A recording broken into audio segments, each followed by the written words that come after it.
오늘 말씀의 제목이 너희로 말미암아 감사하기를 그치지 아니하고입니다. 한번 따라서 봅시다. 너희로 말미암아 감사하기를 그치지 아니하고. 계속해서 그 에베소서의 말씀을 살펴보고 있는데요. 오늘 말씀 3절을 다시 한번 보시면 바울은 그 에베소서를 시작하시면서 하나님에 대한 찬송으로 시작하는 것을 보죠. 3절에 보면 찬송하리로다 하나님 이렇게 하면서 에베소서를 시작하는 것을 봅니다. 그 이유가 무엇인지에 대해서 말씀하고 있죠. 하나님 곧 우리 주 예수 그리스도의 아버지께서 그리스도 안에서 어떤 복? 하늘에 속한 모든 신령한 복을 주셨기 때문이다 라고 말하고 있습니다. 그리고 이어서 바울은 하늘에 속한 신령한 복이 무엇인지에 대해서 구체적으로 말하고 있습니다. 그러면 하늘에 속한 신령한 복이란 구체적으로 무엇일까요? 첫째는 창세전에 그리스도 안에서 우리를 선택해 주셨다는 것입니다.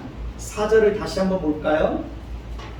4절 같이 읽습니다. 곧 창세전에 그리스도 안에서 우리를 택하사 우리로 사랑 안에서 그 앞에 거룩하고 흠이 없게 하시려고 라고 말씀하고 있습니다. 사도 바울은 하나님께서 우리를 선택해 주셨다는 사실과 함께 그 선택의 목적이 무엇인지에 대해서도 분명하게 말하고 있습니다. 하나님께서 우리를 선택하신 목적이 무엇입니까? 우리로 사랑 안에서 그 앞에 거룩하고 흠이 없게 하시려고 라고 말씀하고 있습니다. 이것이 하나님이 우리를 선택하신 목적입니다. 여기서 우리로 사랑하게 하기 위해서 우리로 사랑 안에서 라는 말은 무슨 뜻이냐면 우리로 하여금 하나님을 사랑하고 이웃을 사랑하는 자들이 되게 하기 위해서 라는 의미입니다. 그리고 우리로 하여금 하나님 앞에서 거룩하고 흠이 없게 하시기 위해서 라고 말씀을 하고 있죠. 자, 하늘에 속한 신령한 복 두 번째는 뭘까요? 5절을 볼까요? 5절 같이 봅니다. 시작. 그 기쁘신 뜻대로 우리를 예정하사 예수 그리스도로 말미암아 자기의 아들들이 되게 하셨으니. 하늘의 신령한 복 첫째는 뭡니까? 하나님이 우리를 선택해 주신 겁니다. 두 번째 하늘의 신령한 복은 뭡니까? 우리로 하여금 하나님의 아들들이 되게 하신 것입니다. 세 번째는 우리로 하여금 예수 그리스도의 피로 말미암아 속량 곧 제사함을 받게 하신 것입니다. 7절을 볼까요? 우리는 그리스도 안에서 그의 은혜의 풍성함을 따라 그의 피로 말미암아 속량 곧 제사함을 받았느니라 라고 말씀을 하고 있습니다. 하늘에 속한 신령한 복 첫째는 선택, 두 번째는 하나님의 아들들이 되게 하는 것, 세 번째는 제사함을 받게 하는 겁니다. 네 번째는 뭘까요? 약속의 성령으로 인치심을 받은 것입니다. 13절 한번 볼까요? 13절 같이 봅니다. 시작. 그 안에서 너희도 진리의 말씀 곧 너희 구원의 복음을 듣고 그 안에서 또한 믿어 약속의 성령으로 인치심을 받았으니 라고 말하고 있습니다.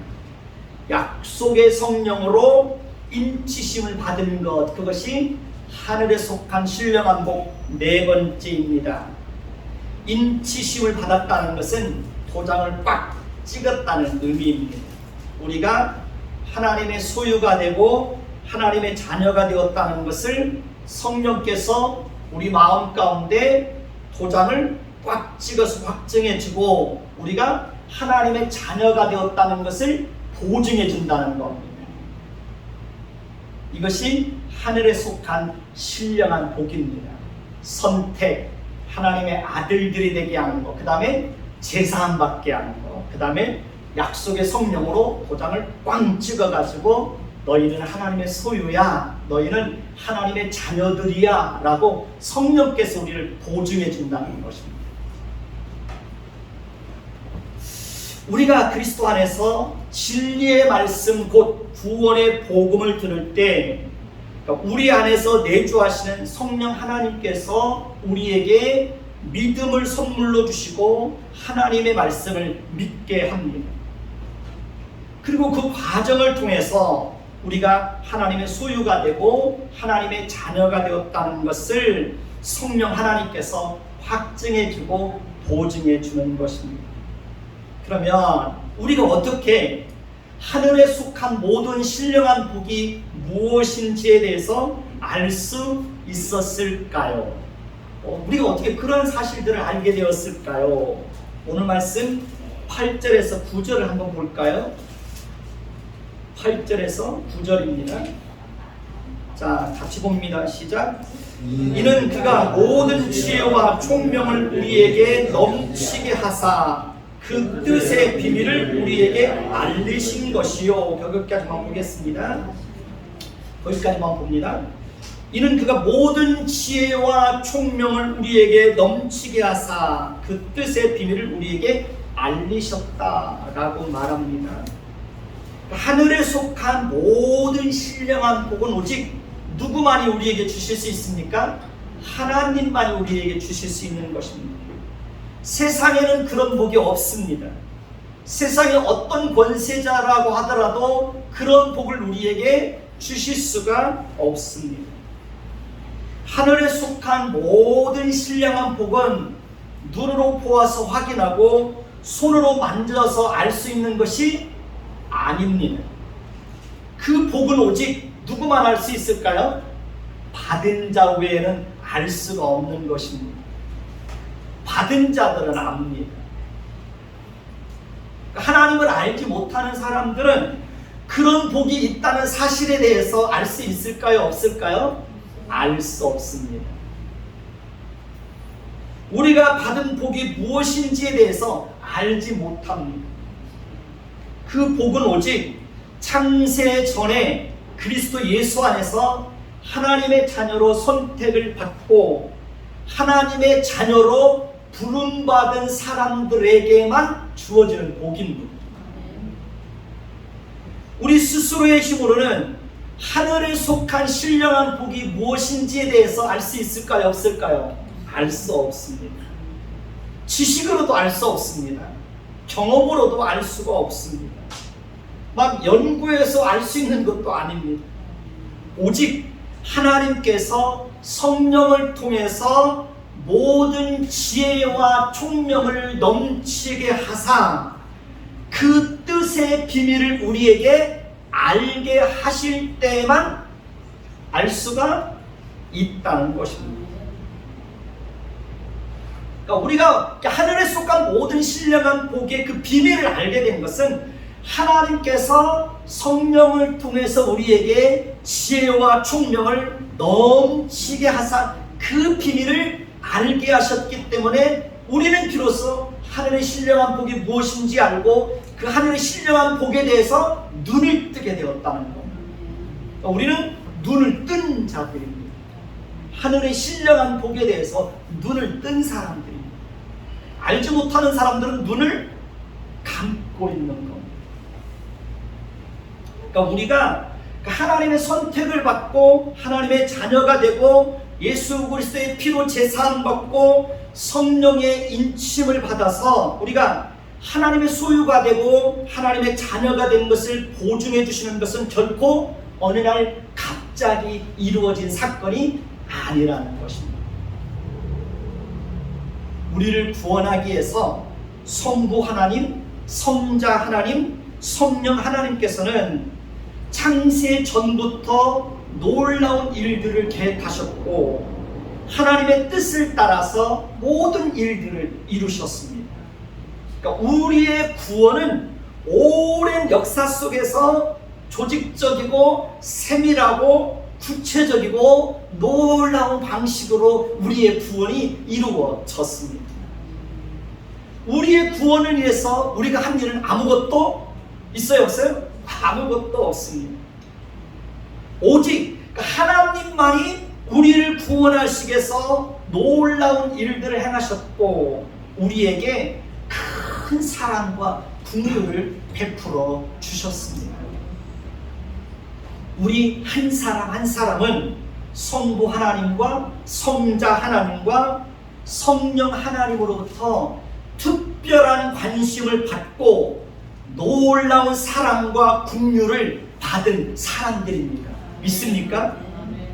그러니 저와 여러분 한 사람 한 사람은 어떤 조건과 형편과 자격과 상관없이 하나님이 보실 때에 우리 한 사람 한 사람들은 얼마나 보배롭고 존귀하고 소중한 사람들인지 모릅니다. 우리가 어떻게 구원받고 하나님의 자녀가 되었는지를 안다면 우리가 어떻게 한 사람 한 사람들을 진심으로 사랑하지 않을 수 있을까요? 우리가 어떻게 한 사람 한 사람들이 어떻게 구원받았는지를 안다면 어떻게 한 사람 한 사람들을 우리 함께 만나서 예배하는 사람들을 가볍게 대할 수 있을까요? 가난한 사람이나 부자나 지위가 높은 사람이나 지위가 낮은 사람이나 배운 사람이나 배우지 못한 사람이나 연세가 많은 사람이나 젊은 사람이나 어린아이나 모든 사람들의 영혼은 동일하게 천하보다 다 귀한 겁니다.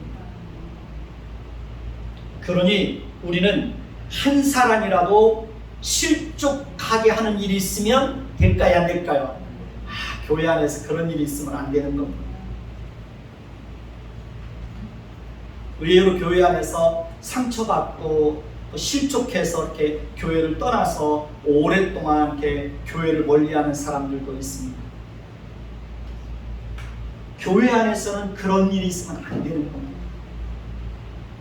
그러니까 우리는 교회 안에서 지극히 작은 사람, 작은 자 한 사람을 대할 때도 누구를 대하든 주님을 대하든 하나님을 대하든 그렇게 대해야 되는 것입니다.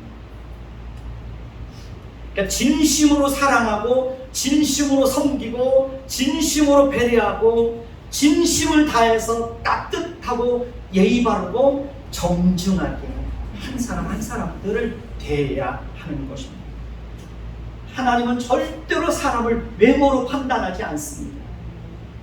그렇기 때문에 교회 안에서는 사람을 외모로 판단하면 될까요? 안 될까요? 그런 일이 있으면 안 되는 것입니다. 그리스도 안에 있으면 그리스도 안으로 들어오면 모두가 다 평등한 겁니다. 모두가 다 하나님의 자녀고 하나님의 백성들입니다. 모두가 다 보배롭고 모두가 다 존귀한 사람들입니다. 가난한 사람이든 부자든 모두가 다 평등한 거예요. 하나님은 거기에 무슨 차별을 두지 않습니다. 부자라고 그래서 하나님이 그 사람을 더 높이 보이고 가난한 사람이라고 그래서 하나님이 더 낮게 보고 하나님은 그러시는 분이 절대로 아닙니다. 오늘 말씀 15절을 볼까요? 오늘 말씀 15절을 같이 봅니다. 시작.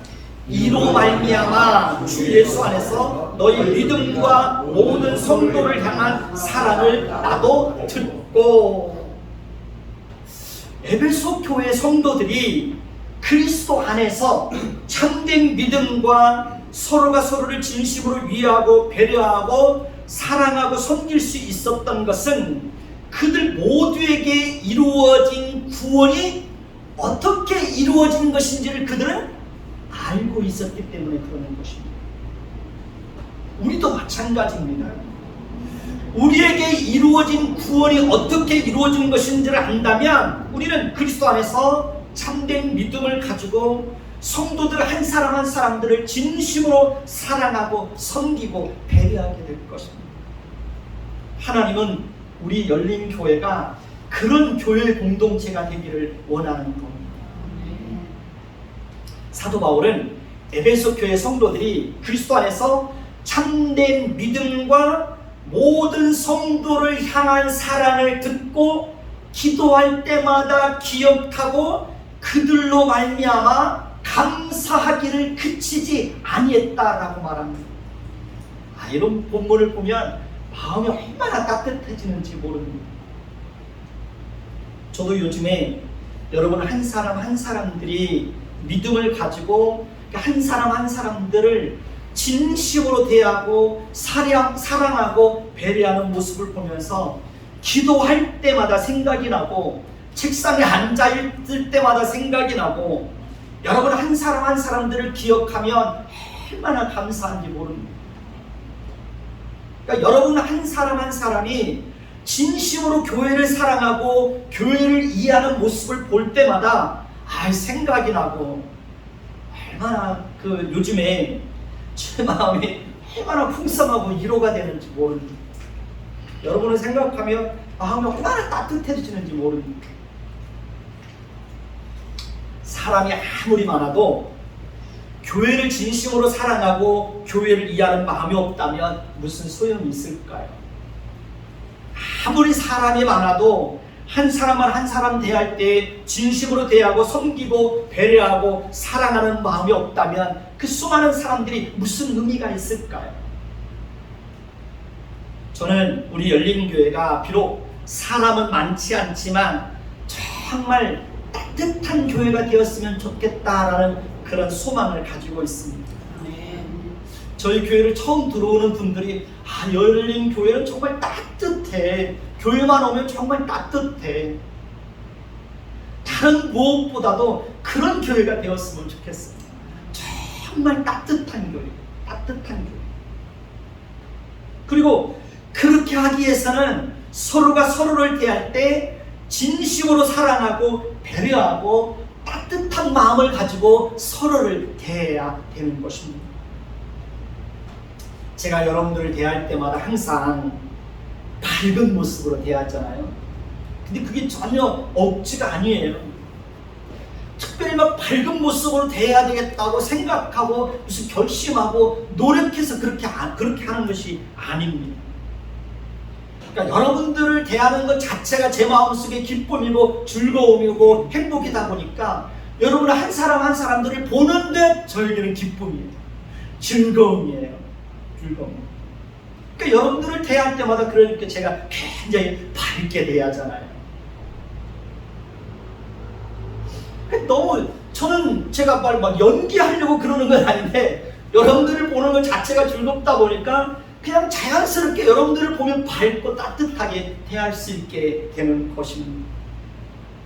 저는 기본적으로 신앙생활이 짐이 되거나 억지로 하는 것이 되면 안 된다는 그런 생각을 가지고 있습니다. 그래서 여러분들에게도 항상 하는 말이 여러분들이 할 수 있는 만큼만 하세요 라고 제가 얘기를 하는 겁니다. 제가 제 아내에게도 항상 하는 말이 있습니다. 당신이 사모이기 때문에 어떤 무거운 책임감을 가지고 당신의 힘에 지나치게 뭘 하려고 하지 말라고. 당신이 그냥 할 수 있는 만큼만 하라고. 할 수 있는 만큼. 그래서 저희 집사람이 스트레스가 별로 없습니다. 헌금도 마찬가지입니다. 헌금도 여러분들이 막 억지로 여러분들의 생활에 지나치게 짐이 될 만큼 하지 마십시오. 할 수 있는 만큼만 여러분 각자의 형편을 따라서 할 수 있는 만큼만 하시면 되는 겁니다. 여러분들이 다른 교회에 또 가보셔서 알겠지만 다른 교회에 가보면 헌금의 종류가 꽤 많습니다. 주정헌금, 월정헌금, 무슨 구역헌금, 무슨 건축헌금, 무슨 헌금. 그러나 저희 교회는 여러분들이 알다시피 11조와 감사헌금과 선교헌금과 구제헌금밖에 없습니다. 선교헌금은 한 달에 한 번 하는 것이고 구제헌금은 특별할 때 하는 헌금이고 그 외에는 다른 헌금이 없습니다. 그 정도는 기본으로 해야 되는 걸로 저는 알고 있는 겁니다. 그러니까 여러분들이 헌금을 할 때도 그냥 여러분들 형편에 맞게 하시면 돼요. 부담 갖지 않게, 짐이 되지 않게 하시면 됩니다. 제가 요즘 보면서 좀 놀라는 게 있습니다. 주일 오전 예배를 마치고 식사를 하시고 오후 예배를 드리지 못하고 이렇게 일찍 가시는 분들이 있습니다. 그런데 가시는 분들도 너무 즐겁게 갑니다. 보내는 사람도 너무 즐겁고 행복하게 보냅니다. 가시는 분들도 너무 편안한 마음으로 돌아가시고, 저 역시도 밖에서 가시는 분들을 너무 이렇게 즐겁게 보내드립니다. 남아있는 사람도 아무 불만이 없습니다. 저는 이런 분위기가 너무 자연스럽고 너무 좋습니다. 그러다 보니 서로 비교하거나 남을 탓하지 않는 교회 안에 그 아름다운 그 자연스러운 분위기가 이렇게 만들어지는 것 같아서 너무 좋습니다. 저 역시도 전혀 스트레스가 없습니다. 그전에도 보면 교회 안에 조금 열심히 있다고 하는 사람들이 그렇지 못한 사람들을 비판하고 정죄하고 그런 일들이 교회 안에 있었습니다. 새벽 기도에 열심인 사람들이 꼭 하는 말들이 다른 사람들이 새벽 기도하지 않는 것을 이렇게 비판하고 그럽니다. 11조를 좀 열심히 한다고 하는 사람들이 꼭 다른 사람들이 11조 하지 않는 것을 비판합니다. 열심히 봉사하는 사람들이 다른 사람들이 봉사하지 않는다고 비판합니다. 신앙생활은 기본적으로 하나님과 나와의 1대1의 문제인 것입니다. 그렇기 때문에 누구를 비판할 것도 없고 누구보다 잘났다고 자랑할 것도 없는 겁니다. 그러니까 각자가 믿음과 상황과 형편을 따라서 얼마만큼 할 수 있는 만큼만 하시면 되는 겁니다. 그전에도 보면은 조금 열심히 있다고 하는 사람들이 저희 집사람이 혹시 이렇게 새벽 기도를 이제 못하고 그러면 막 사모님을 뒤에서 막 뭐라고 그래요.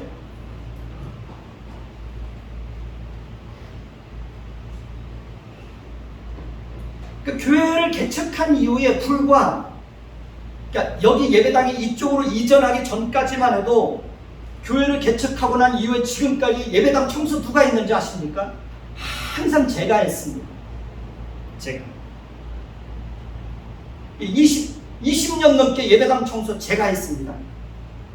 담대상이며 의자며 바닥이며 다 제가 닦았습니다. 그래서 한 번도 불평하거나 성도들에게 요청한 적이 없습니다. 뭐라고 한 적이 없습니다.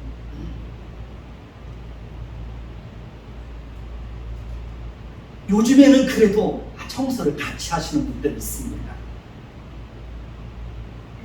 그 또한 얼마나 감사한지 모르죠.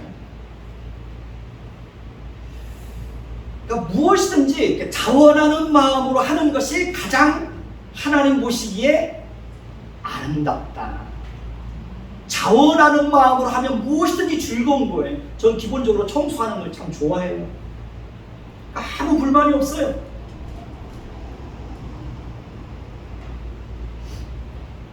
요즘에 우리 이제 다음 주부터 전도해야 되겠죠, 권사님? 복양이 지났으니까. 일주일에 한 번씩 만나서 노방 전도하는 것도 자연스럽게 뭐 제가 뭘 하자고 그래서 한 것도 아닌데 어떻게 하다 보니까 자연스럽게 원하는 사람에 의해서 노방 전도가 시작이 됐어요. 저는 이런 게 너무 좋아요.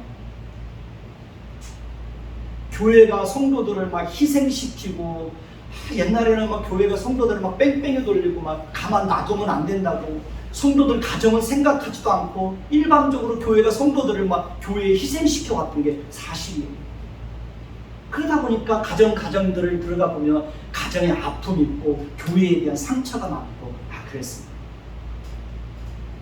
걱정하지 마십시오. 저는 여러분들의 가정을 절대로 교회를 위해서 희생시키지 않을 겁니다.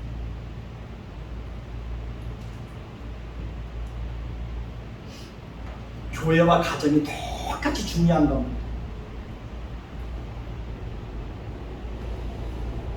예배당을 이전할 때도 성도들에게 아무것도 요구하거나 부탁하지 않았습니다. 단지 부족한 것을 채워주시기를 위해서 기도해달라는 부탁만 했습니다. 그래도 하나님께서 부족한 모든 것들을 넉넉하게 채워주셔서 어려움이 없이 하나도 어렵지 않게 예배당을 이전할 수 있었습니다. 저는 앞으로도 무슨 작정원금 같은 거 절대로 하지 않을 겁니다. 대신 필요할 때 어려운 이웃들을 위로하고 돕는 일을 위해서는 제가 필요하다면 구제헌금을 요청을 할 겁니다. 그때도 할 수 있는 만큼만 하시면 됩니다. 교회도 할 수 있는 만큼만 하면 됩니다. 10,000원도 괜찮고 20,000원도 괜찮고. 그런데요, 10,000원이 모이면 100,000원이 되고 100,000원이 모이면 200,000원이 됩니다. 그리고 누군가에게는 100,000원, 200,000원이 가뭄의 단비와 같은 그런 역할을 합니다.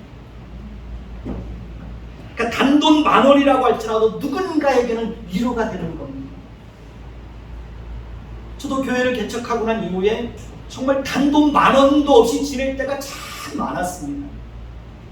그럴 때 누군가가 정말 10,000원이라도 누군가가 채워준다면, 100,000원이라도 채워준다면 그건 가뭄의 단비예요. 그러니까 하나님의 일은 자원하는 마음으로 해야 즐겁고, 그럴 때 하나님께서도 기쁘게 받아주시는 것입니다.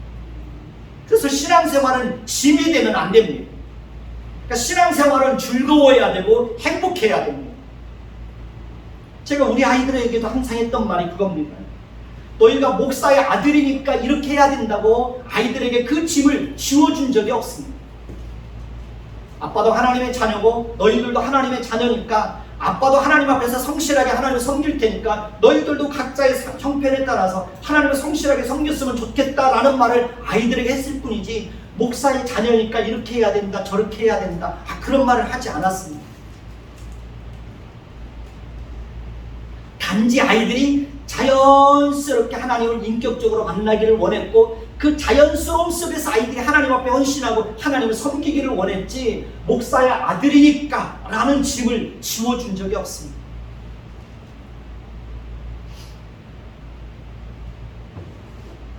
저희 교회는 개척할 때부터 가난한 자를 위한 식탁을 준비하자는 마음으로 그렇게 식사 준비를 했습니다.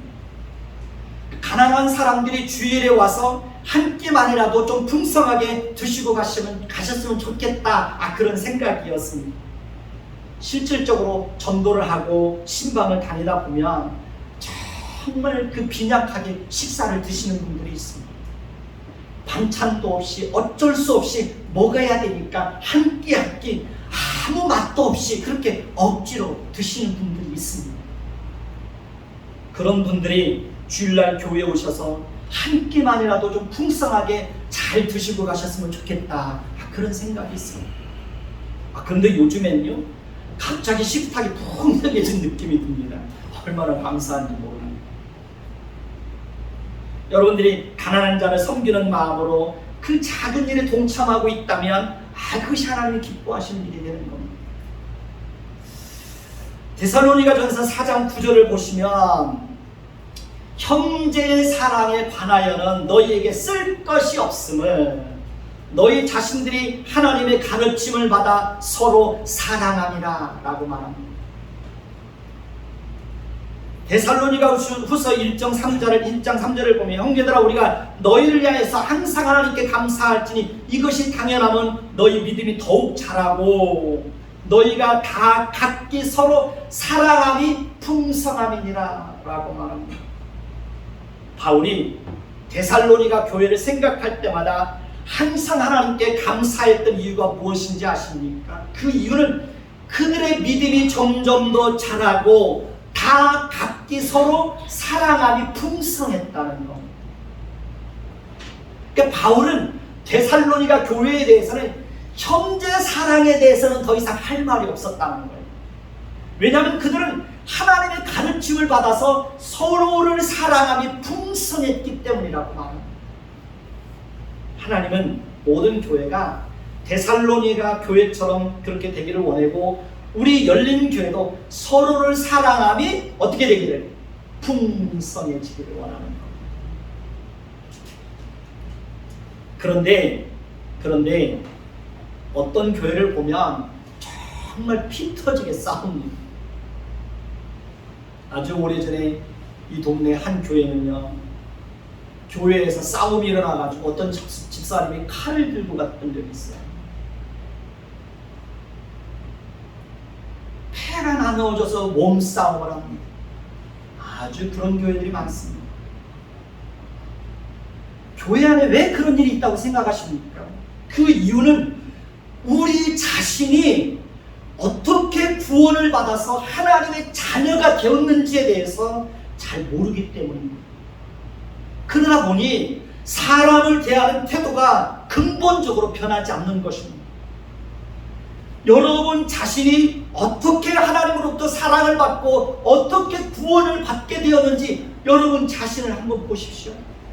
그리고 여러분 주변에 있는 사람들이, 함께 교회를 이루는 사람들이 어떻게 하나님으로부터 사랑을 받고 어떻게 그들의 영혼이 구원받고 하나님이 그들의 영혼을 얼마나 가치 있게 보는지를 한번 생각해 보십시오. 우리가 그 사실을 안다면 우리가 한 사람 한 사람들을 대할 때 절대로 가볍게 대하지 못합니다. 외모로 판단하지 못합니다.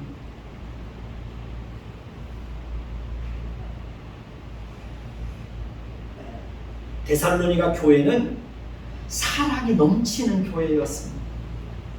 데살로니가 교회는 서로를 사랑하니 풍성한 교회였습니다. 그러니까 데살로니가 교회는 사랑에 대해서는 더 이상 할 말이 없는 그런 교회였습니다. 하나님은 모든 교회가 그렇게 되기를 원하는 겁니다. 우리 열린교회도 그런 교회가 되었으면 좋겠습니다. 사랑에 대해서는 더 이상 할 말이 없는 그런 교회가 되었으면 좋겠습니다. 그리고 그런 교회가 되기 위해서는 사랑의 수고가 있어야 됩니다. 서로를 대할 때 형식적으로 대하는 것이 아니라 진심으로 서로를 대해야 되는 것입니다. 하나님은 한 영혼을 천하보다 더 귀하게 여기신다고 말씀하십니다. 그리고 하나님은 한 영혼 한 영혼을 구원하기 위해서 자기 아들을 십자가에 못 박아 죽이기까지 하셨습니다. 예수님은 그 한 영혼 한 영혼을 구원하기 위해서 자신의 생명과 물과 피를 다 쏟아 흘려주시기까지 하셨습니다. 성령 하나님은 한 영혼 한 영혼을 한 영혼을 구원하기 위해서 하나님의 사랑과 그리스도의 사랑과 그리스도의 죽음이 우리를 위한 것이라는 것을 우리 안에서 알게 하셨습니다. 우리 한 사람 한 사람은 그렇게 성부 하나님, 성자 하나님, 성령 하나님으로부터 놀라운 사랑과 긍휼을 받고 하나님의 자녀가 되었습니다. 그러니 한 영혼 한 영혼이 얼마나 귀하고 보배롭고 존귀합니다.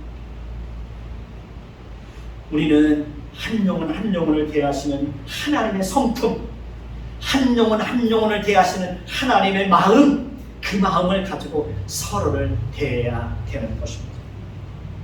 마가복음 9장 42절을 보시면 또 누구든지 나를 믿는 이 작은 자들 중에 하나라도 실족하게 하면 차라리 연자맷돌이 그 목에 매어 바다에 던져주는 것이 낫다라고 말합니다.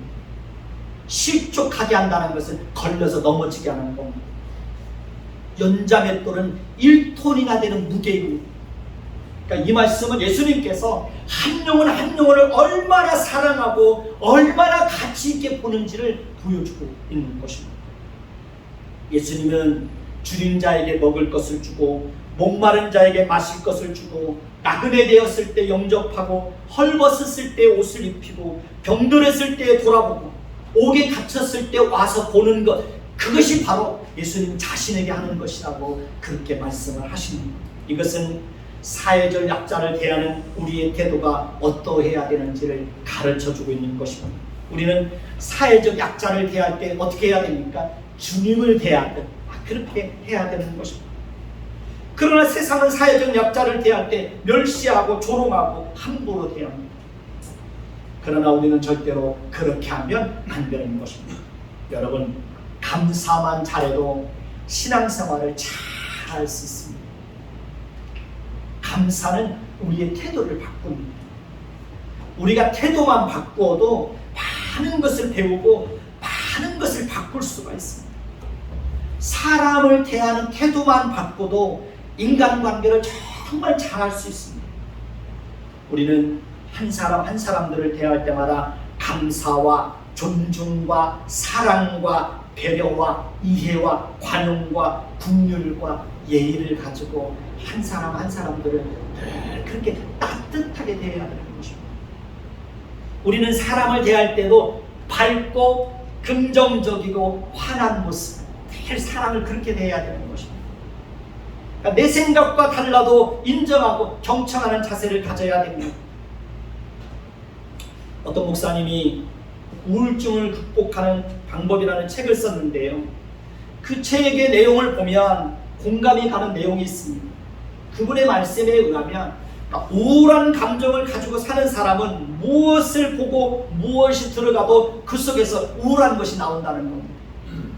반대로 감사한 사람은 무엇을 보고 무엇이 들어가도 감사한 마음이 나온다는 겁니다. 어두운 생각을 가지고 사는 사람들은 무엇을 보든 어두운 면만 보고, 밝은 생각을 가지고 사는 사람은 무엇을 보든지 밝은 면만 본다는 것입니다. 긍정적인 생각을 가지고 사는 사람은 무엇을 보든지 긍정적으로 보고, 부정적인 생각을 가지고 사는 사람은 무엇을 보든지 부정적으로 본다는 겁니다.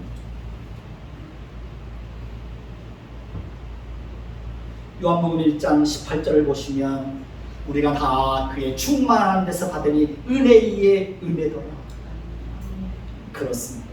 은혜 위에 은혜가 더해지는 겁니다. 은혜가 충만한 사람들에게 계속해서 은혜가 부어지는 겁니다. 은혜를 사모하는 사람들에게 계속해서 하나님이 은혜를 공급해 주는 겁니다. 아니, 내 안에 은혜가 메말라 있는데 어떻게 그 사람에게서 은혜가 흘러나올 수 있을까요? 기쁨이 메말라 있는데 어떻게 내 안에서 기쁨이 흘러나올 수 있을까요? 내 안에 찬양이 메말라 있는데 어떻게 내 안에서 찬양이 흘러나올 수 있을까요? 감사도 마찬가지입니다. 감사가 있는 사람에게서 계속해서 감사가 흘러나오는 겁니다. 감사가 메말라 있으면 감사할 수 있는 상황 속에서도 감사가 나오지 않습니다. 원망과 불평하는 사람에게는 모든 상황들이 다 원망과 불평의 대상이 되는 것입니다.